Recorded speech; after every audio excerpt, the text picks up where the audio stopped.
thank you, Amos, for inviting me out here today, and hope I can share some things that maybe you can take home and use in your own breeding program, or some thoughts you can think about how you breed cows or how you farm, and hope you find it valuable. Maybe to expound a little bit on our herd, I've been breeding red and white cows since I was actually a child. The story goes that we had a red calf born in 1968, just a random calf from 2 red factor matings, and I was not in 4-H yet, but my brother was, and my dad said I picked the red calf because I could figure out which one it was in the pen. So that's why, and from there, that cow actually turned out to be pretty good. My dad kept a herd bull, started putting the red gene in the herd. And at that time, Select Sires was doing their PGA program, and we started pulling in some more red bulls and getting more reds in the herd. But by the time I got into college, my interest was really escalating in the reds. I saw there was potential there, and my interest in genetics was growing. A good friend of the family was Ron Long, who was a sire analyst at Select Sires, and some of the conversations I had with him even encouraged me to explore the reds a little bit more.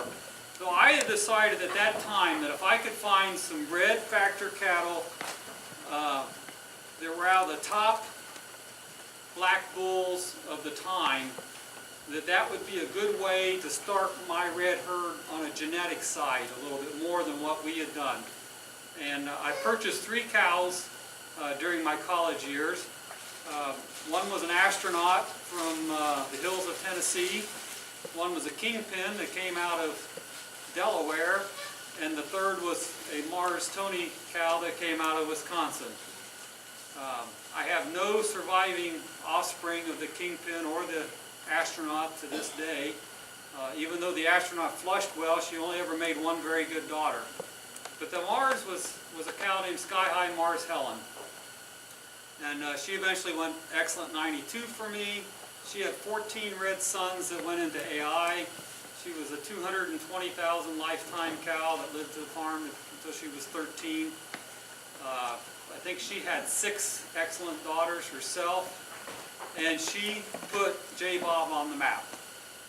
I give her a lot of the credit for establishing me as a better known breeder. Today, Helen has, through maternal lines, that means through her daughters, granddaughters, great-granddaughters, there's over 200 excellent female maternal descendants in the world. And that's in 10 different countries. There's only one cow in the world that has more than her, and that's a cow named Roxy. I believe that Daniel has a bull named Cliff that goes back to the Roxy family, so maybe some of you have heard of the Roxy family. So those 2 cows kind of dominate that area. She also has like 750 very good daughters in 16 different countries. So she's spread all across the families across Europe, Canada, into Australia, even to South America and into Japan. The family is spread on the maternal side. On the sire side, because of a bull named Jordan, red, the influence of that cow family is in 47 different countries. His semen was sold into 47. So it's been kind of an interesting ride, so to speak, to watch this family spread out and see the influence of my little program in Preble County, Ohio, spread out into across the world. A lot of people would ask me, why red? I think there's several different reasons. One that I get told by a lot of people more in the heat sensitive areas of the world is that red is actually, the cows will stay out in the pasture longer because of the red way it reflects versus a black cow. Another reason that I like red is because I get bored easy and I find it exciting to have a red calf. So I think it adds a little excitement to the day when you have a red calf born. On the polled side, I started actually probably more like 1985, 1990, in that range, getting some polled bulls. And that came from John Burkett at Burkett Falls, John and David Burkett, and brought in some of their breeding into my cattle. I probably got more serious about that about 10 years ago. Lawn Boy was a very valuable bull in my breeding program, and I would rank him up there in at least the top 5 bulls that I've ever used. We had 2 excellent Lawn Boy polled red daughters and 5 very good polled red daughters out of Lawn Boy. So he did quite well for me. Tell you a little bit about my herd. I use robots to milk the herd. We're about 3.5 years into that. That has helped my labor situation. I'm not in an area that is very concentrated with livestock, and labor was becoming an issue for me. So we started milking with the robots about 3.5 years ago. It's interesting with the robots, my cows peak higher, so we can get cows that are peaking maybe at 150, 160, even 170, but they seem to not milk as much later in the lactation. So my herd average has actually stayed about the same, which is about 27,500 with about a 3.8 butter fat and a 3.3 protein.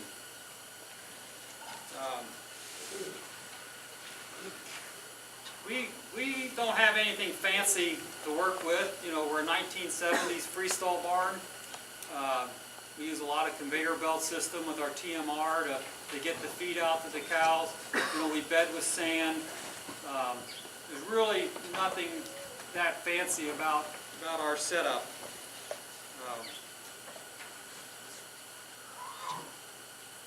I've been asked to talk about what is sustainable profitability or sustainable production. To me, the keys for my farm starts with the cows and the breeding behind the cows. So I think the cow family is very central to that. So to me, I've started with the base of my Helen family. I also have a line of the Roxy family, and we've invested quite a bit into the Scarlet family, which was the Stuckey Fagan Scarlet cow that came out of northern Indiana. So those 3 families I base a lot of my breeding around, and believe that's key. But also believe it's key to how do you breed that animal once you got her, because not all cows are created equally. And you see a great bit of diversity in our cattle today. And to me, part of that key is using a mating program or like Triple-A. And I find that very valuable. I've been using that since the mid-'80s also to mate my cows, to bring a balance into our cattle. There are things that Triple-A brings to us that genomics do not. You know, I've yet to see a genomic or a linear score for muzzle width. I've yet to see a linear score for the flex of a pastern. So there's things like this that we know as dairymen are important to a cow, but yet we're not measuring them. And so those are kind of some things that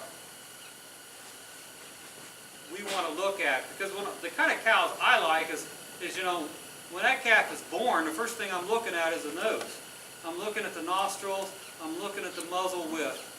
And, you know, as I evaluate a cow, as I move back through her, you know, I want to see some width up there in that front end. Because what does the front end house? Well, it houses your lungs, it houses your heart, and you need to have that air capacity, that lung capacity for a cow to live long and to be healthy.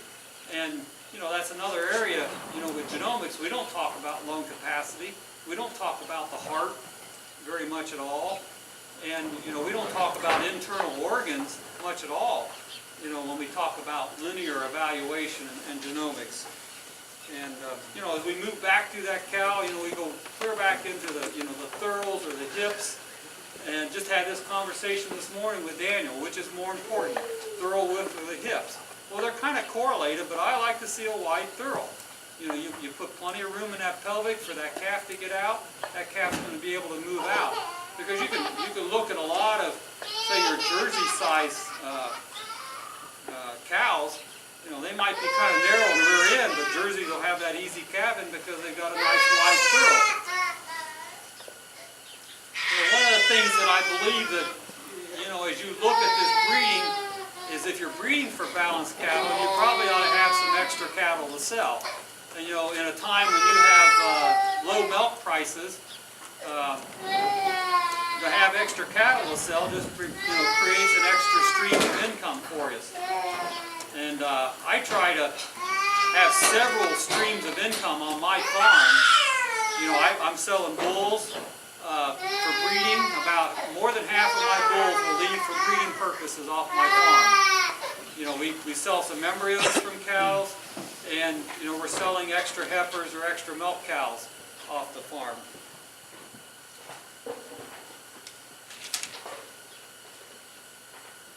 So I'd like to talk about, you know, that structure, continue that conversation about the structure of the cow.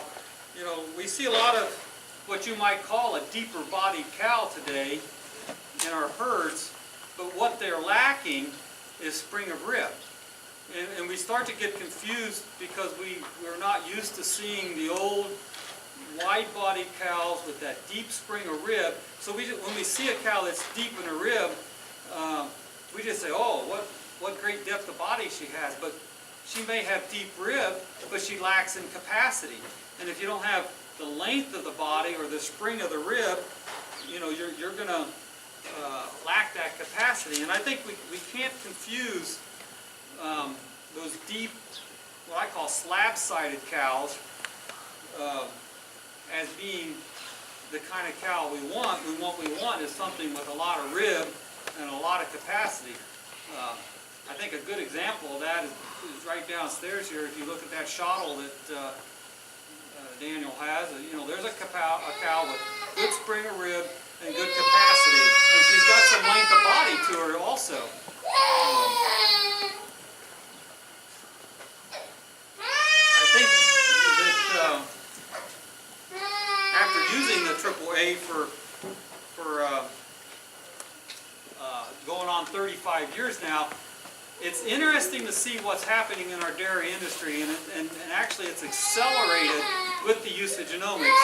And I think if you go back, say, 8 to 10 years ago, and you would look through the sire catalog, you would find a lot of bulls that would be a combination of 1, 2, 3 or 2, 3, 4. And then with genomics coming in, it seemed to even move more to bulls that were a combination of that 2, 3, 4. Now today, as I flip through them, you see a lot of those bulls starting with 4. And a lot of it is that genomics seem to favor those numbers because those are kind of, I guess, more of your milk numbers. And I think the other is we've kind of squeezed the bloodlines that we're using, and which to me is going to create an inbreeding problem at some point as all these cows become so closely related. And I think the problem I'm seeing is we're now getting to a point where people who have followed only the genomic sort of linear breeding philosophy is they've now put a 2, 3, 4 bull on a 2, 3, 4 bull on a 3, 2, 4 bull on a 4, 2, 3 bull. And so they're creating this cow that is starting to get very compact, and you know, I can just about tell you what she's going to look like just by knowing that about it. Matter of fact, I use Facebook a lot to promote my cows and to talk to other breeders, and I have people that post pictures of their cows on there all the time. What do you think you should make this cow to? And you look at her and you can say, I can just about guess what her pedigree is. And because they all kind of need the same thing. You start up at the head. You know, the head oftentimes is very narrow. It's very short. Their neck is going to be short, and you get to their forudder, they're probably going to have a short forudder, and sometimes even that forudder is being spread out where the teats are starting to push out, and this is all because they bred 2, which is tall, 3, which is open, and 5, which is strong. So they're breeding them taller, so you know we're getting a taller, more up in the air cow, but we're not getting the width in that. The other thing you're going to see is at the rear end, you're going to start to see that rear udder get pinched.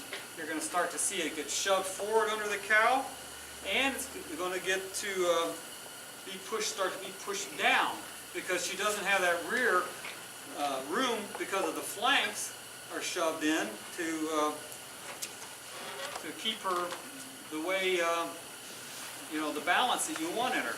You know, the other thing you're going to start to see is some longer teats. It seems like actually with today's breeding, it's more of a longer teat in the front quarter than it is in the rear quarter. That's one thing I've kind of seen change over 35 years. You know, for me as a robot breeder, a breeder who uses robots now, teat placement has become very critical. Those little tiny heifers with a rear udder that's up and the forudder is down, and they got little short rear udders. It's using a laser to identify it, so it comes in at an angle and it can't pick them up, and it makes it very difficult to get the robot to consistently hook up those teats correctly. And I know in a parlor, if I had a cow with the rear teats that were crossed, you know, we could spread them apart, maybe stick a paper towel between the inflations and get her to milk. Well, if you've got a robot milker, you might as well just sell that cow because it's never going to hook up to her. And you're going to get very frustrated because she's going to fail, or you have to go push her in. And when we started, we actually had to get rid of 2 cows. You know, I hooked them up for about 6 weeks, and I finally said, this is dumb, because I didn't buy robots so I could chase cows around and hook them up twice a day. And you know, some of the other things that you start to see with a cow that's consistently bred that 2, 3, 4 together is her pastern's going to get real stiff. You know, a cow's got to flex somewhere in her rear leg. She's either going to flex at her pastern or she's going to flex in her hock. And so if you go one extreme or the other, if she doesn't flex in her hock, she's going to be a real stiff hock cow, and she'll start to get some callus build up there on the outside of that hock. Or she'll be just, you know, a stiff, straight-legged cow. Well, if she doesn't flex in her pastern, you know, she gets way up on her toes and starts to create pressure where she might walk and toe out a little bit more, and then she becomes uneven, and you're going to end up foot trimming her all the time. So those are, you know, those cows got to have those shock absorbers. That's what the leg, the pastern, and the hock is all about. It's a giant shock absorber. You know, we talked about them being shallow ribbed or slab-sided. Same thing. You know, if you don't have that capacity for the heart and lungs, then she's going to be one of the first ones that maybe picks up a respiratory disease or go off feed a little earlier. I remember this heifer very well from my childhood. I was probably 16 at the time, and she was sired by a bull named Ackley Chief Moneymaker, and her dam was a Bell.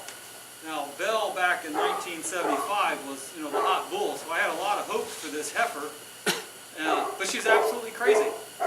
I mean, she was just one of them that you could not corner, you couldn't work with her.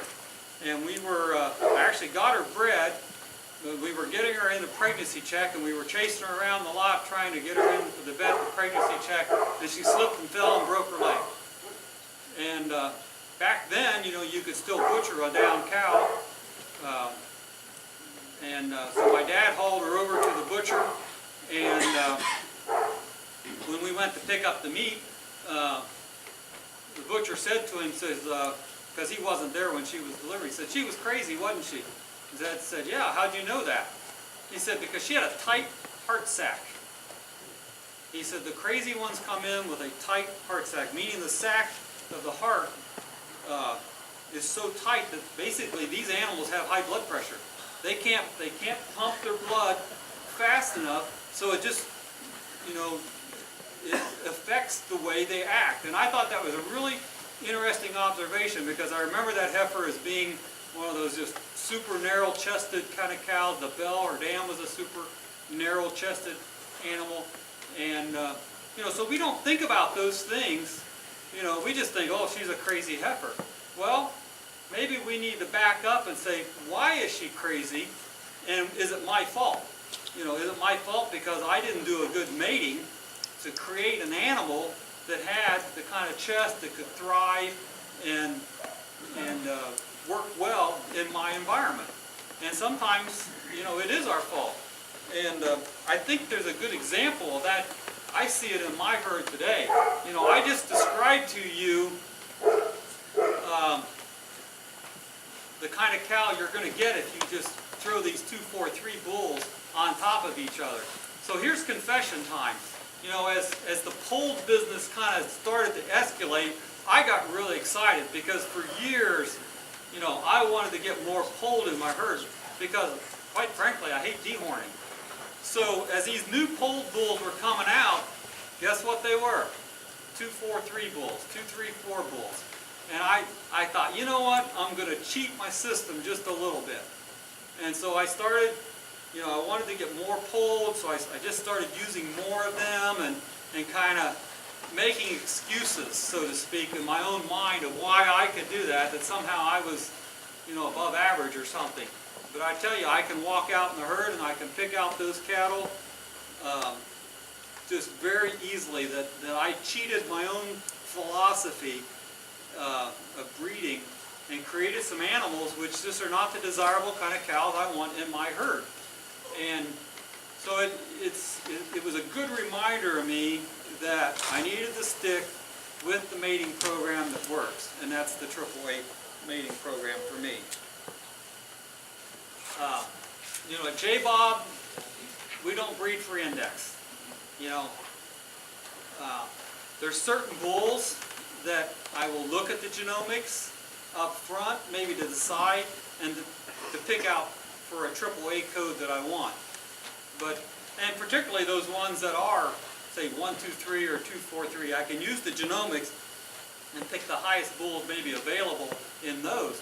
But when it comes to a bull that maybe is a 516 or a 561, I'm probably not looking too close at their genomics at all, because I know that I need to get some width back into certain cattle, and that is more important, and that's going to create a longer living cow for me than creating the next high genomic wonder in my herd. I think what has happened is when you consolidate this breeding to a very narrow genomic or linear, you start to create animals which are so unbalanced they never can reach their genetic potential. And I'm going to say that again. You create an animal that cannot reach their genetic potential because there's triggers from the environment which turn things on and turn things off in genetics. And if they don't have the capacity to produce the amount of milk that their genetics say they can, there's no way, there's no amount of feed you can shove through them to get that milk out of them because they don't have the capacity to eat that much feed. So that's something I think is really what we kind of remember. Because you take a cow, for example, again, that shottle down there where she's got that big rib, she can put a lot of food through her. And it's a good indication that I bet she's a higher testing cow just because she has that extra rib, an extra. I think that, I mentioned it earlier, genomics don't tell you a lot of things about the internal organs or the width of the muzzle or the flex of the pastern or that sort of thing.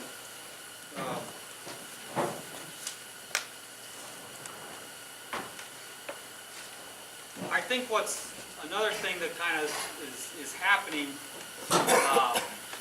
in the industry today is that what genomics kind of pushes you to a one-size-fits-all sort of philosophy, that this cow is going to work in any environment. And quite honestly, we know that's not true. I'm seeing dairy farms out here that's quite different than a lot of dairy farms in the Midwest or dairy farms that are up into Wisconsin. You know, if you're in a grazing situation, I think you need to decide what kind of cow do you need and breed your program toward that cow. You know, if you're totally confinement and you're happy with 35% forage or 40% forage in your diet and you're going to shove the grain to them, you know, you're probably going to be just fine with just using all genomic indexes, because you know you're going to be happy getting 3 lactations out of that cow if she lasts that long, and you're going to have a 40% cull rate and you're bringing in the next one, and that's your philosophy. But if you want to get 6 calves out of this cow, you want her to walk out to the pasture and back every morning, you know, you need to understand what kind of cow you need